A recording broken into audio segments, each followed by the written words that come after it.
2 nights of SummerSlam and still so many stars that might get left off the card. I'm counting them down. Next. Last year I counted down the top 5 snubs for SummerSlam, and now we've got double the SummerSlam, so I've got double the snubs for you. So let's get started at number 10 with Nikki Bella, and who knows just how long she'll be back for, so let's get her on this SummerSlam card somewhere.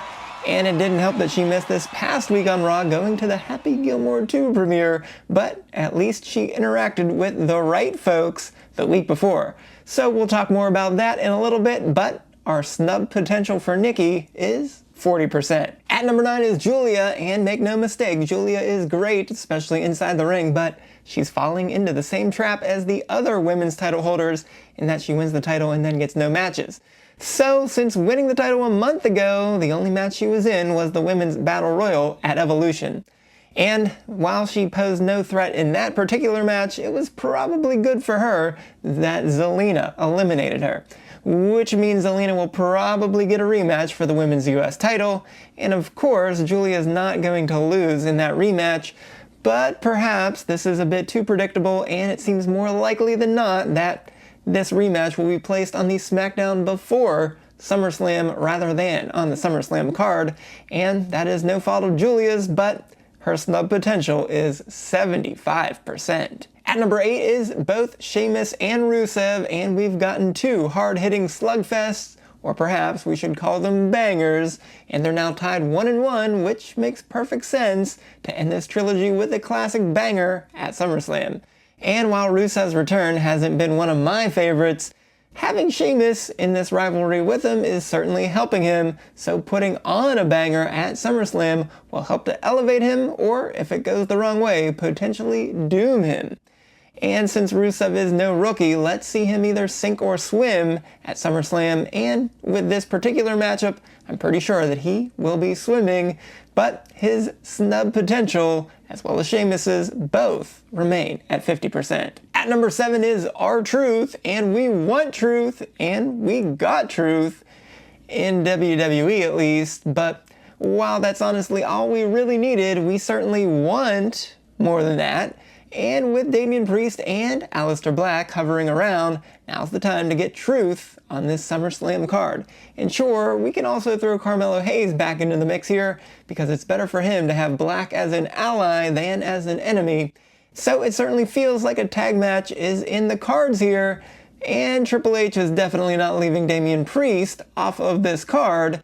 So I think there's a really good chance we're going to see Priest and Truth team up to take on Black and Hayes. So after what we've been through with Truth, I think we need to get this for all the fans, so the snub potential for Truth is 35%. At number 6 is Stephanie Vauquer, and she has been absolutely undeniable in every single way, and she'd probably be higher on this list if not for the fact that we have the relief in knowing that she will have a title match at the Clash in Paris. That doesn't mean we don't want to see her on this card too, and we brought up Nikki Bella a little bit earlier, so it is a perfect time to throw those two together in a tag match against the folks who have been harassing her, Chelsea and Piper, to fill up the card. And as an appetizer for Paris, this feels like a very WWE thing to do, so I think that the snub potential here for Stephanie is a mere 30%. So halfway through the countdown now, let's go to number 5 with Sami Zayn and Karrion Kross. We've got to put them both together, and we need a resolution to this feud now that it is tied 1-1, so if Zayn's ribs are somehow okay after taking another lead pipe to the ribs, I think it's a pretty easy call to get this onto the card. And I think we're actually going to get it, even though Triple H is not exactly a Cross guy over the years. I think this one has to happen, so the snub potential for both of these men is 20%. At number 4 is Bayley, and what on earth does this woman have to do to be on the biggest shows of the year? After she reinserted herself into the lineup, it really elevated Becky Lynch and Lyra Valkyria's feud to the next level, and their triple threat match at Evolution certainly is amongst the women's matches of the year. So despite Becky and Lyra already having their one-on-one match earlier, WWE decided to go back to that well instead of giving us Bayley versus Becky. And I suppose Becky can retain the title here at SummerSlam and then get that match at Paris. But still, this is the big one here. So interestingly, instead, Bayley teamed right back up with Lyra on Raw, and the whole world thought we were getting a Bayley heel turn here, but they played it straight, only to fall short anyways due to Becky's interference. So what is in store between these three women should still be interesting, but that doesn't help Bayley get onto this card. And can't we just run back the triple threat match instead?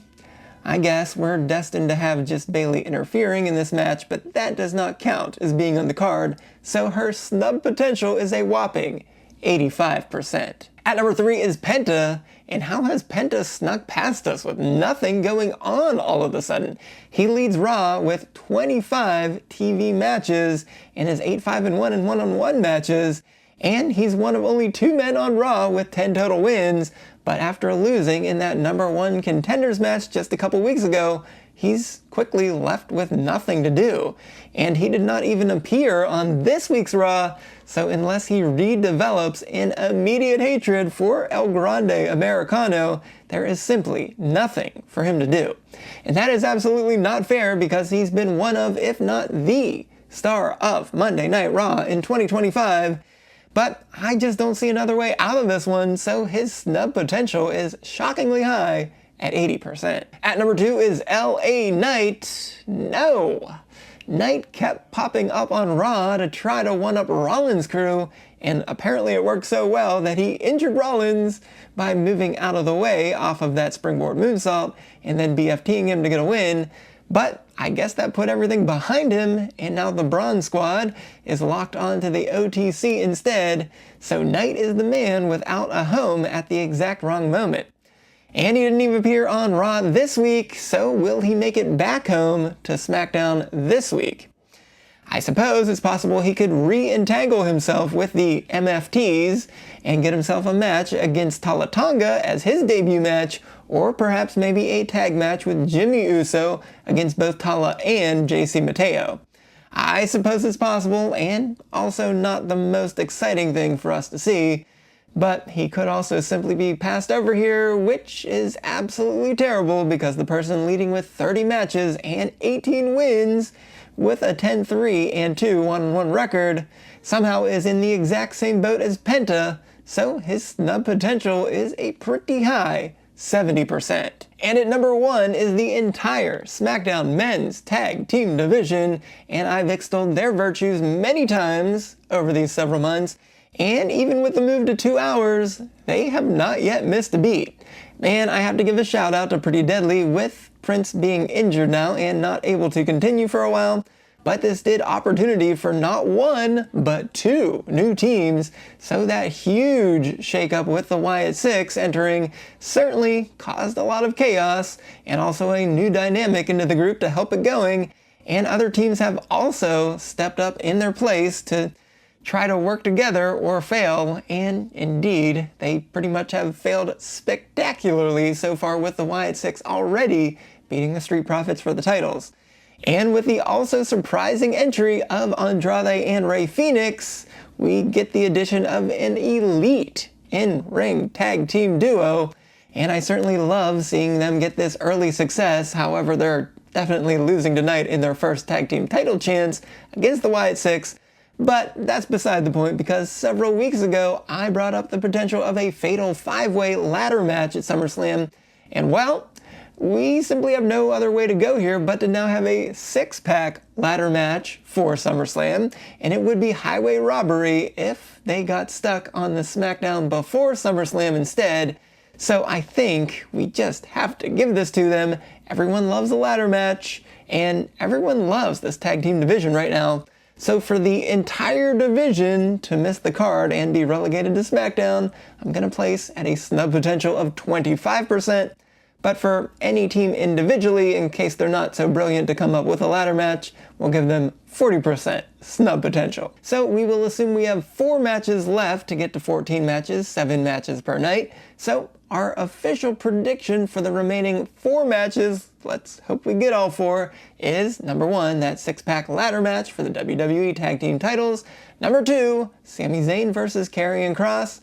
Number 3, the tag match between Stephanie Vauquer and Nikki Bella taking on Chelsea Green and Piper Niven. And lastly, I'm going to give a slight edge to Damian Priest and R-Truth taking on Aleister Black and Carmelo Hayes. But I certainly think there could be a shakeup here with that one going to SmackDown and Sheamus and Rusev getting the last spot instead.